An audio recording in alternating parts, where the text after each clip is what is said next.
Saya sudah dapat izin tadi, silakan gaspol. Kapan lagi? Dan saya seumur-umur Pak, alhamdulillah, baru hari ini saya menginjakkan kaki di gedung Dewan Perwakilan Rakyat. Nanti Partai Nasdem, banyaknya partai di Indonesia, hanya Nasdem yang berani mengundang saya. Alhamdulillah. Dan di Indonesia ini Pak, ada dua orang yang susah saya tolak kalau dia panggil Pak. Biasa kalau keluarga aku masih bisa saya tolak. Ada dua di sini Pak, Pak Rusdi Masek dengan Pak Ahmad Ali. Susah ditangkis Pak, nggak mau mengerti. Dia bilang pokoknya, kalau sudah bilang pokoknya ya siap. Alhamdulillah, saya menghormati.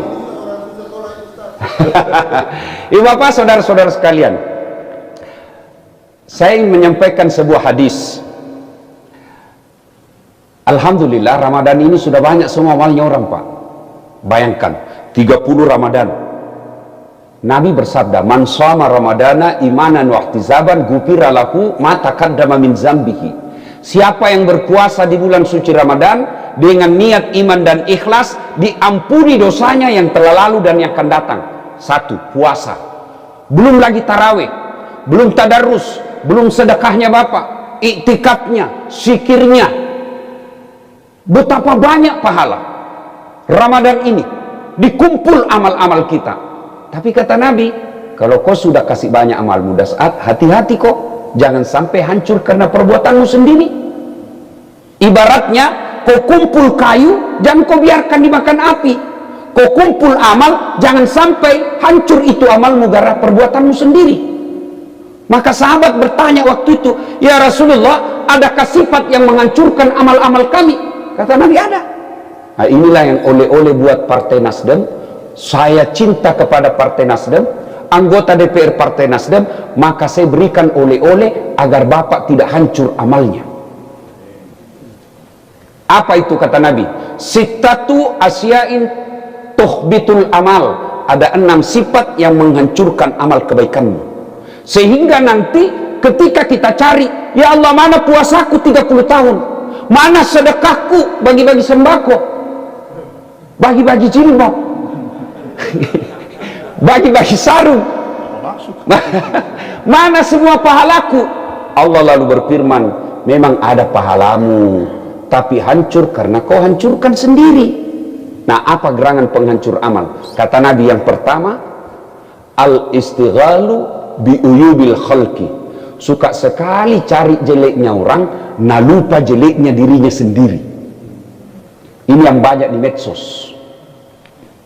Fitnah, hoax, cerita kejelekan orang, kalah berkompetisi, akhirnya fitnah kiri kanan. Bagaimana kalau di komisi? Bolehkah cerita kejelekan orang? Boleh, dengan tujuan bukan mempermalukan, tapi mencari keadilan dan kebenaran. Mencari kebenaran. Kalau mencari kesalahan di gedung ini, boleh, dengan tujuan agar tidak menyalahgunakan uang rakyat. Beda kalau mencari-cari kesalahan. Kalau mencari-cari kesalahan biasanya berujung sana mencari proyek. Ini tidak boleh. Mana disebut mencari-cari kesalahan? Contoh, anak sekolah mau pergi kuliah, anak-anak sekolah pergi sekolah, balap motornya, oh didapat sama polisi. Kau melanggar, kau tidak lihat ini rambu-rambu? Saya lihat Pak. Kenapa kau langgar? Saya tidak lihat Bapak. Kenapa kau tidak lihat saya? Bapak sembunyi di tikungan. Periksalah surat-suratnya lengkap, periksa pentil motornya lengkap. Saya tilang kamu. Kenapa Bapak tilang saya? Semua sudah lengkap. Kau pembohong. Kenapa Bapak bilang pembohong? Itu motormu Honda, jaketmu Yamaha. Dia bukalah jaketnya. Saya masih tilang kamu. Kenapa Bapak masih tilang saya? Saya sudah buka jaket. Saya tidak suka lihat mukamu, melawan petugas. Ini disebut mencari-cari kesalahan. Kalau mencari kesalahan orang, apalagi memang tugasnya seperti polisi, jaksa, KPK, hakim, tujuannya bukan mempermalukan orang, tapi mencegah keburukan yang sama agar tidak terulang. Nah, penyakitnya kita biasa bukan mencari-cari kebenaran, tapi mempermalukan orang. Ini penyakitnya biasa kaum Hawa, gosip. Biasa kalau kita di gedung-gedung begini kan, orang boleh masuk, dilihat itu, dilihat. mulai ujung rambut sampai ujung kepala dilihat. Mulai kita lihat dengan sinis. Duduk, begitu duduk, orang Bugis bilang si Kobi nih apa? Dia tidak cerita Pak, tapi matanya apa? Itu gosip. Ada yang tanya begini, majelis taklim, Ustadz, benar yang saya cerita? Memang ada faktanya, ada kejadiannya. Ingat, justru benarnya namanya gibah. Kalau salah, namanya fitnah. Ayuhibbu ahadukum, kata Allah, sukakah kamu memakan bangkai sesama manusia? Nah, suatu ketika, ibu bapak pasti sudah pernah dengar ini kisah Isra Mi'raj.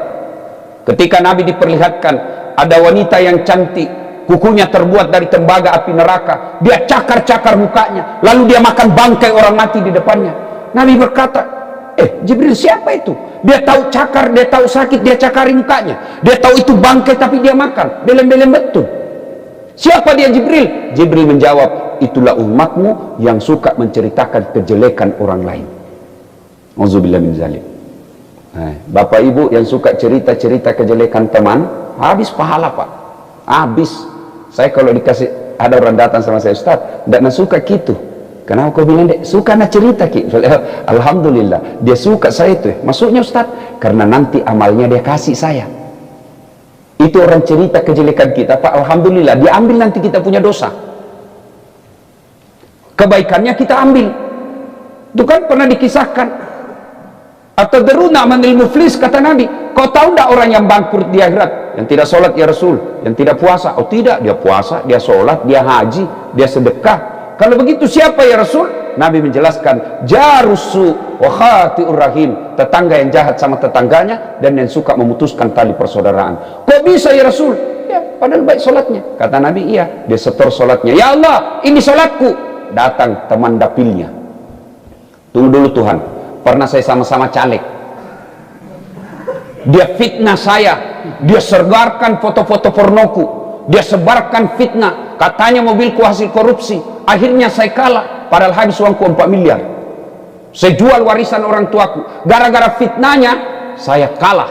Saya minta keadilan. Allah berfirman, ya baiklah kalau begitu, ambil dia punya sholat, habis sholatnya. Sudah habis sholat. Dia setor lagi puasanya, ya Allah ini puasaku. Datang lagi temannya, tunggu dulu, saya pernah juga satu komisi. Dia fitnah saya, akhirnya saya dinonjokkan. Saya minta keadilan hari ini. Allah berfirman, ya sudah, ambil dia punya puasa. Habis sholatnya, habis zakatnya, habis puasanya, masih ada yang datang. Saya juga pernah satu partai itu. Dia fitnah juga saya. Akhirnya saya disingkirkan, tidak dapat apa-apa. Saya minta keadilan. Dia bilang, yang tadi banyak amalnya. Bagaimana lagi caranya Tuhan? Habis amalku ini. Allah berfirman, tidak ada kebatilan yang tidak ada balasannya. Jadi bagaimana? Ambil dosa-dosanya orang yang pernah kau cerita kejelekannya. Na'udzubillah min dzalik. Jadi ibu-ibu, kalau ada yang cerita kita, tidak usah balas. Kecuali sudah menyangkut harkat dan martabat kita, esensi, sudah kita klarifikasi. Tapi kalau cerita-cerita biasa saja, baru kita bilang dalam hati, baiklah, aku ambil nanti sholatmu. Nah, jangan cerita kejelekan orang. Satu-satunya kejelekan yang boleh, Pak Ahmad Ali, kalau bapak ditanya, tahu das atletik? Tahu, yang mana itu? Yang pendek-pendek? Boleh kalau begitu. Boleh. Bukan menghina, tapi menegaskan identitasnya, ciri-cirinya. Tahu Pak Rusmas, tahu ada yang agak ceter-ceter sedikit itu, boleh, tapi bukan menghina namanya, tapi menegaskan. Nah ibu bapak saudara-saudara sekalian, ini yang pertama. Tapi penyakit ini ada kurang di anggota DPR. Ini yang kedua yang saya mulai ragu. Yang kata Nabi, yang menghancurkan amal ibadahmu, hubbud dunia, terlalu cinta dunia. Cinta dunia boleh, Allah tidak melarang kita dunia, sehingga begitu pentingnya dunia.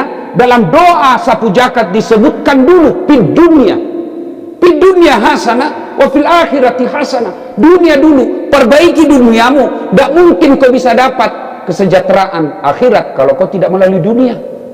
Maka dunia tidak boleh ditinggalkan. Allah tidak melarang kita cinta dunia. Yang Allah larang hubbud dunia, ada kata terlalu cinta dunia. Mana karakternya terlalu cinta dunia? Satu, nganggap enteng ibadah. Hayya 'alas shalah. Izin ketua, Ini sudah hampir maghrib, kita belum sholat asar. Boleh diskorsing? Itu sebentar. Ini urusan akhirat, ini urusan ini penting juga ini. Itu ciri-ciri terlalu cinta dunia. Menganggap enteng ibadah. Yang kedua, ciri-ciri dunia, terlalu cinta dunia. Takut dibilang tua. Begitu mulai putih rambutnya, stres. Cabut cepat. Itu ciri-ciri cinta dunia itu, Pak. Kenapa kalau putih rambut? Itu sunnatullah. Bayangkan kalau bapak usianya 55 tahun, mukanya kayak TK. Itu kan tidak normal. Itu sudah sunnatullah. Dan enaknya yang kalau mulai putih rambut, itu nasihat, surat dari malaikat pencabut nyawa. Hati-hati, kau sudah tua. Karena kalau tidak pernah ada hitam, putih, biasa kita lupa bahwa kita sudah tua. Itu surat dari Allah. Terlalu cinta kepada dunia, takut dibilang tua. Yang ketiga, kata Nabi, ciri-ciri orang terlalu cinta ke dunia, menghalalkan segala cara untuk dunia. Mana disebut menghalalkan segala cara? Bapak sudah sering ceramah saya ini. Proyek. Saya dengar tadi dari Pak Ahmad Ali, ini yang mengurusi Komisi 5 Ustaz, di sini banyak proyek. Itu wakilnya tuh. Hati-hati. Bapak-bapak kan semua sudah pernah dengar ceritanya itu kontraktor di akhirat. Kita ulang lagi. Sebagai pengikat, SMS lah penghuni surga sama penghuni neraka. Dia bilang penghuni surga, bagaimana kabarmu di situ Mas Bro? Dia bilang, tidak ada enaknya di sini. Di blender terus orang, tidak ada jam istirahat. Dia bilang, kau ya bagaimana kabarmu di surga? Masya Allah, enak betul di sini. Baru dibayangkan sudah ada di depan kita. 1 laki-laki, 7 bidadari, men, 7. Dan hebatnya perawan terus. Itu bidadari, Pak, tidak pernah tidak perawan. Perawan terus itu bidadari. Dan usianya 22-23 tahun. Bayangkan. Jadi Pak Ahmad Ali tenang saja, Pak. Allah sudah sediakan 7 bidadari. Yang penting Bapak masuk surga. Itu syaratnya dulu. Nah, kata penghuni surga neraka, bolehkah kami jalan-jalan ke situ? Boleh aja. Bagaimana caranya? Ya gampang. Kami dari neraka bikin jembatan, kamu juga bikin jembatan dari surga. Setuju? Setuju. Lelang proyek. Keluar pemenang tender. Waktu pekerjaan 3 hari. Hari pertama, jembatan dari neraka sudah selesai 50%. Hari kedua, tuntas 70%. Hari ketiga, selesai efektif dan tepat guna. Masya Allah. Hebat. Intip-intip jembatan dari surga, belum goyang-goyang. Kenapa jembatan dari surga belum dimulai? Teriaklah ini dari neraka. Woi Mas Bro, kenapa proyekmu belum kau mulai? Dia bilang, bagaimana mau dimulai? Kontraktor, pengawas, pemborong, panitia, ada semua di situ. Di sini hanya penghafal Quran, tidak tahu, dia selalu salah komputernya. Ini cerita sederhana tapi maknanya sangat dalam. Itu kontraktor. Tapi pernah Bapak juga dengar anggota DPR di akhirat? Pernah dengar, Pak? Jadi saya kan sudah dikasih tadi izin gaspol. Jadi masuklah penghafal Quran dalam surga. Begitu di dalam surga dilihat, kenapa banyak anggota dewan dalam surga ini? Dan di negara banyak di OTT. Dia protes sama penjaga surga. Malaikat, kenapa banyak itu di sini? Nah, saya tahu sekali itu dulu diponis dia 4 tahun. Kenapa banyak anggota dewan di sini? Kata penjaga surga, Ustaz, nggak usah kau ribut, cuma reses sini, sebentar aja di sini, dia balik lagi ke tempatnya.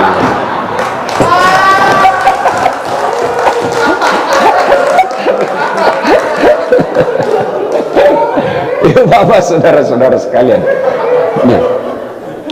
hukum dunia, terlalu cinta kepada dunia. Ibu bapak, saudara-saudara sekalian, ibu bapak, saudara-saudara sekalian, Allah tidak melarang kita kaya. Allah tidak melarang kita jari juragan, tapi jangan menghalalkan segala cara. Demi Allah, kita orang Islam itu, Pak, sudah didoktrin dari kecil. 3 rahasia Allah yang tidak boleh kau campuri hambaku. 1, jodoh. Bapak percaya sekali ini jodoh. 3 tahun pacaran, bukan jodoh, tidak nikah, Pak. Begitu putus, baru 1 bulan pacaran, dipaksa nikah, didapat sama security. Jodoh, bos, jodoh. Kadang-kala kita lihat, jelek betul suaminya, istrinya kok cantik, jodohnya bos. Itu jodoh, rahasia Allah. Yang kedua, kata Allah, jangan kau campuri hambaku. Apa itu? Ajal. Biar kau mau sekali mati, kalau tidak tiba ajalmu kau tidak mati. Biar kau tidak mau mati, kalau tiba ajalmu pasti kamu mati. Ini dua kita hakul yakin, Pak. Tapi setan masuk yang ketiga, Pak, rezeki. Setan masuk, dia masuki kita dengan kalkulator, dia masuki kita dengan kok tabula, inilah. Padahal rezeki, Pak, kalau bukan rezeki kita tidak masuk. Bapak kan sering pergi reses, iya toh? Coba lihat, kadangkala kita lewat di Baru, penjual di kampung saya Sulawesi Selatan, penjual jagung. Biasanya kan ada nomornya, Pak, di pinggir jalan nomor 1 sampai 9. Saya biasa bilang sama sopirku, kau singgah nomor 4. Remnya tertindis di nomor 6. Saya bilang, tidak usah kau balik ke belakang, mengganggu lalu lintas. Rezekinya nomor 6, bukan rezekinya nomor 4. Coba lihat, Pak, di pasar-pasar, sama barangnya, sama teknik promosinya, sama harganya. Ada yang laris, ada yang gulung tikar. Rezeki Allah yang ngatur. Jangankan jadi bapak, tidak usah menghalalkan segala cara, karena kalau bukan rezeki bapak, biar pakai otak, pakai apa, tidak akan datang. Saya kasih contoh. Bapak ibu tahu cicak? Adik-adik tahu cicak? Cecak, ini orang Bugis, cicak. Tahu kan? Tahu. Apa dia makan itu cicak? Masuk akal nggak? Satu terbang, satu di dinding. Di mana ketemunya? Tidak ada terminalnya. Tuh? Tapi Allah Maha Kaya. Dengar lagu kita waktu kecil. Cicak-cicak di dinding, diam-diam merayap. Diam-diam masih merayap. Datang seekor nyamuk. Nyamuk yang datang, Pak. Lagu tidak mengatakan cicak lompat ke nyamuk. Wah, patah-patah kasihan cicak. Ini rezekinya. Sudahlah. Kalau rezeki kita, Allah pasti kasih. Itu lagu kita waktu kecil, Pak. Bagus lagu-lagunya, Pak. Ya kan? Nah, kalau kita naik remaja sedikit, kita lagu-lagu cinta. Lagu-lagu cintanya lagu-lagu dangdut, tapi bagus. Remaja kita lagu-lagu dangdut. Begadang jangan begadang, kalau tiada artinya. Itu dulu waktu kita. Mengapa minuman itu haram? Karena merusak kepikiran. Mengapa berzina juga haram? Karena itu cara binatang. Itu lagu-lagu kita waktu kecil. Katakan Tuhan itu satu, tidur. Itu lagu-lagu kecil, Pak. Kalau sekarang lagu-lagunya anak-anak apa? Pulang-pulangku berbadan dua. Hamil dia pulang, Pak. Ya kan? Nah, ibu bapak, saudara-saudara sekalian, kembali tadi. Kita kalau terlalu cinta kepada dunia, menghalalkan segala cara, dan terlalu sering banyak kita lihat, gara-gara terlalu cinta kepada dunia, berujung pada dipermalukan. Bukan cuma dirinya dipermalukan, malu satu kampung, malu satu keluarga, dan beberapa generasi. Na'udzubillah min zalik. Nah, cinta dunia boleh, tapi yang Allah larang terlalu cinta kepada dunia. Yang ketiga, yang menghancurkan amal kebaikan kita, qillatul haya, kata Nabi. Apa itu? Kurang rasa malu. Anggota DPR kalau tidak ada rasa malunya, Pak, parah. Bener, Pak. Kalau sudah digaji, kadangkala saya kasihan juga lihat, Pak, rapat. Mungkin Bapak lelah, capek, rutinitas setiap hari. Lalu dilihatlah kamera, kasihan begini. Waduh, bukan cuma Bapak Ibu yang malu, tapi malu kami satu kampung. Jawab. Ayo, orang kurang rasa malu, Pak. Ngeri, Pak, lebih hina dari binatang. Coba yang namanya kurang rasa malu, yang operasional, yang praktek. Kalau orang kurang rasa malu, perempuan misalnya, mohon maaf. Kenapa Allah katakan dalam Al-Quran, manusia kalau tidak punya rasa malu, lebih hina dari binatang. Coba lihat, ayam kampung, Pak. Apa gampang dilihat pahanya itu ayam kampung? Repot, Pak. Namanya ayam kampung, kita harus pulang kampung dulu. Sudah sampai di kampung, sudah dilihat pahanya? Belum. Dibeli dulu itu ayam Pak, 150.000. Sudah dibeli, sudah dilihat pahanya? Belum. Dikejar dulu, 1 jam dikejar. Sudah dilihat pahanya? Belum. Dipotong dulu dengan ucapan Bismillahirrahmanirrahim. Sudah dipotong, sudah dilihat pahanya? Belum Pak. Apalagi direbus dulu 15 menit air panas. Sudah direbus, sudah lihat pahanya? Belum. Dicabut dulu kulitnya, baru lihat pahanya. Ayam kampung dikejar 1 jam, dibeli 150.000, pulang kampung dulu, rendam 15 menit, diucapkan bismillah untuk dipotong, dicabut bulunya, baru bisa lihat paha ayam kampung. Tapi paha sebagian kita umat Islam muslimahnya, berdiri aja di depan pintu mall Pak, 10 pasang kita lihat gratis, nggak perlu dikejar. Orang bilang, kenapa Ustaz tahu? Karena saya lihat Pak. Saya sportif. Iya, ayat tidak mengatakan la taqrabus zina illa ustad, jangan dekati zina kecuali ustad. Biar ustad kalau makhluk halus hancur juga Pak. Makanya saya selalu bilang, kita kerjasama. Kami laki-laki jaga mata, tolong Anda cewek jaga akhlak. Karena bias kami setengah mati jaga mata, kalau kalian gentayangan hancur amal kami. Pasti dilihat Pak. Dia bilang orang, dilihat dosa, tidak dilihat barang bagus, pasti dilihat. Maka orang-orang yang mempertontonkan auratnya itu bagian daripada menghancurkan amal-amal kebaikannya. Itu dari segi aurat. Lalu bagian dari pekerjaan kita. Saya mau motivasi kepada tuan-tuan semua, puan-puan semua. Bapak masih ingat waktu pencalekan, berbulan-bulan Bapak sosialisasi, stres, habis duit Pak. Segala macam kita lakukan, kadang-kala hilang kita punya harga diri. Datang orang maki-maki kita, kita diam saja, yang penting dia mau coblos kita. Ya, gampang itu. Dimaki-makinya kita Pak, orang yang tidak ada sekolahnya. Tapi kita sabar, kenapa? Karena kita mau dipilih. Allah takdirkan Bapak duduk di gedung terhormat ini. Maka manfaatkan dengan berbuat baik. Betul yang Pak Ahmad Ali katakan tadi. Ustadz, kau ceramah kiri kanan di depan polisi sampai kebusa-busa di mulutmu, dia cuma ketawa-ketawa. Tapi kau jadi komisi 3, kau bisa maki-maki mereka. Betul Pak. Mana ada orang hebat kalau sudah di gedung ini Pak? Hilang hebatnya orang, biar profesor. Maka syukuri itu dengan cara apa? Jangan mempermalukan institusi. Bapak boleh dihina sebagai pribadi Dasat Latif, dihina sebagai Pak Ahmad Ali, tapi jangan mempermalukan DPR RI, Dewan Perwakilan Rakyat. Bapak boleh sampaikan, kau boleh hina pribadiku, tapi jangan kau hina institusiku.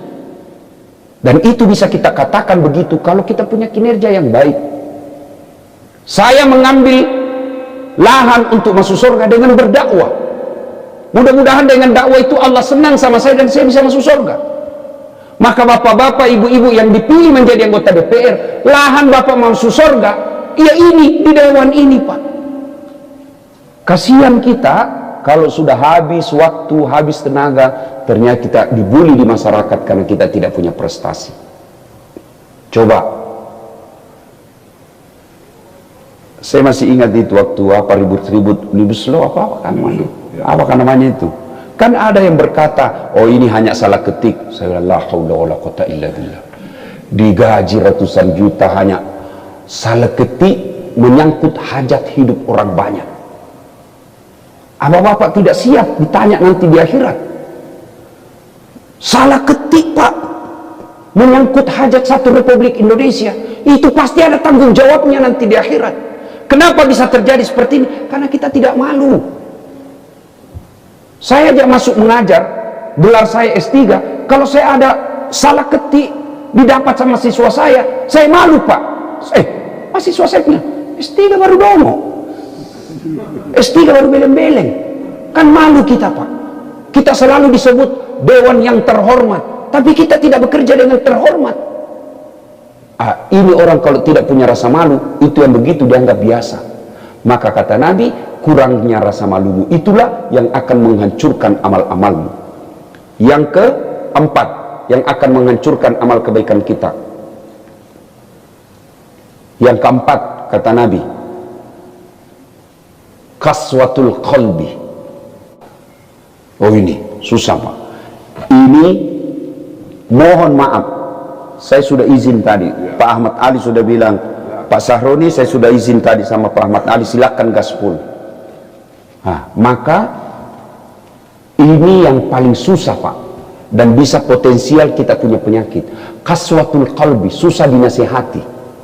Kenapa? Bapak anggota DPR, punya kuasa, maka untuk dinasihati sulit. Itulah penyakit qaswatul qalbi. Nah, ciri-cirinya selesai dengar ceramah seperti ini, Bapak panggil Pak Ahmad Ali. Bapak panggil tadi itu? Iya Pak. Lain kali jangan dipanggil lagi tuh. Kenapa? Nggak enak ceramahnya. Masa 6 dia bahas kita terus dia kena. Panas kita punya telinga dengar. Itu ciri-ciri qaswatul qalbi itu Pak. Tapi kalau Bapak selesai dengar ceramah, benar kata itu Ustaz, memang dia kecil tapi ya benar yang dia bilang itu.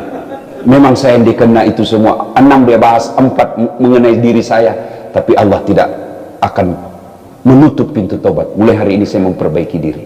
Itu bagus. Orang yang qaswatul qalbi, keras hati, disindir dalam Allah. Wa thawa'un alaihim a'anzartahum am lam tunzirhum la yu'minun. Orang yang telah kami kunci mati hatinya, kau sampaikan ayat Allah atau tidak, sama saja mereka tidak akan beriman. Nauzubillah min zalik. Sementara orang yang baik hatinya, kata Allah dalam Al-Quran, Bismillahirrahmanirrahim, innamal mu'minuna alladzina idza dzukirallah wajilat qulubuhum wa idza tuliyat alaihim ayatuhum sadatuhum imanan wa ala rabbihim yatawakkalun. Tanda orang beriman yang bagus hatinya itu, kata Allah, apabila dia dengar nama Allah bergetar hatinya. Itu satu. Mana contoh? Saya kalau ada perempuan saya suka, jangankan saya lihat mukanya, saya dengar saja namanya, dia bilang orang di kampungku dum-dum glet. Apa itu domba-domba geleter? Tuh, coba kan? Kalau ada orang kita senang, jangankan dilihat mukanya, dengar saja namanya, sudah gemetar hati kita. Itu kalau namanya Allah kita dengar lalu mampu menggetarkan hati kita, insya Allah itu termasuk orang yang baik imannya. Tapi pertanyaannya, bagaimana nama Allah mau menggetarkan hati kita kalau namanya Allah kita permainkan? Datangnya rapat nanti besok pukul 10.30, rapat pembukaan, insya Allah, insya Allahnya kayak 17 tahun di Mesir Pak. Begitu besok ketemu di WhatsApp, kenapa kau tidak datang Mas kakak, Mas bro? Saya kan bilang kemarin insya Allah. Ini menjadikan Allah sebagai kambing hitam, tidak boleh. Jangan mengucapkan insya Allah kalau tidak mau. Selama Bapak mempermainkan kata-kata Allah, maka sulit Allah akan menggetarkan hati kita. Nah ibu bapak saudara-saudara sekalian, dan yang kelima yang akan menghancurkan amal ibadah kita, hubbi aklil haram, suka memakan makanan haram. Saya yakin bapak ibu tidak akan makan narkoba, saya yakin tidak akan konsumsi makanan-makanan haram. Tapi yang bisa kita makan itu dari makanan-makanan haram, dari cara kerja kita yang menghalalkan segala cara. Setiap saya ceramah pasti ada ayat itu saya sampaikan Pak. Setiap saya ceramah, ya ayyuhalladzina amanu taqullaha haqqa tuqatih wa la tamutunna illa wa antum muslimun. Jangan kau mati kecuali dalam keadaan beragama Islam. Ayat ini Jumat-Jumat dibacakan khatib. Kalau di kantor ini, di komisi ini, ada selalu pengumuman yang harus diulang-ulang tiap pekan, pasti pengumuman itu penting. Ayat ini Jumat-Jumat diulang, berarti ayat ini penting. Dan rasa-rasanya tidak masuk akal. Jangan kamu mati, berarti mati kau yang ngatur. Jangan kau mati ya, berarti mati mau-maumu. Ini Allah ingin sampaikan edasat. Hati-hati kamu, ngaku kau Islam, tapi belum tentu kau mati dalam keadaan Islam. Insya Allah, kita tidak akan mati dalam keadaan berjudi. Yang bisa membuat kita mati dalam keadaan kekafiran, baru saja kita makan uang haram. Nauzubillah min dzalik.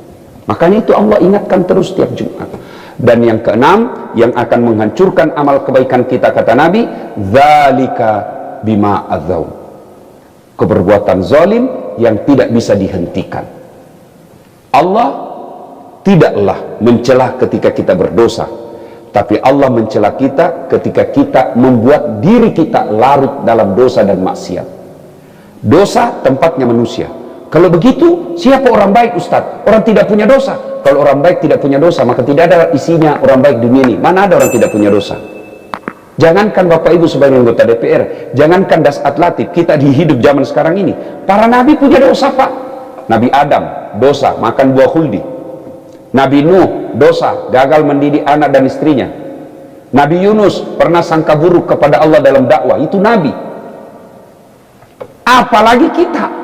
Berarti yang baik bukan orang tidak punya dosa.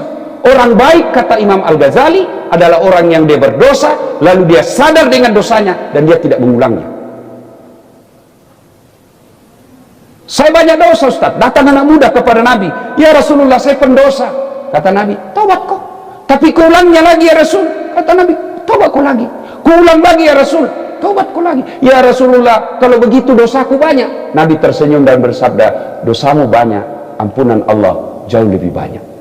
Bahkan dalam hadits qudsi Allah jelaskan, andai saja hambaku datang membawa dosa dan penuh langit dan penuh bumi, wala tayasu min rauhillah, jangan kau putus asa karena ampunanku jauh lebih besar daripada dosamu. Subhanallah. Berarti yang jadi masalah bukan dosa, yang jadi masalah mau tidak kita bertobat atas dosa.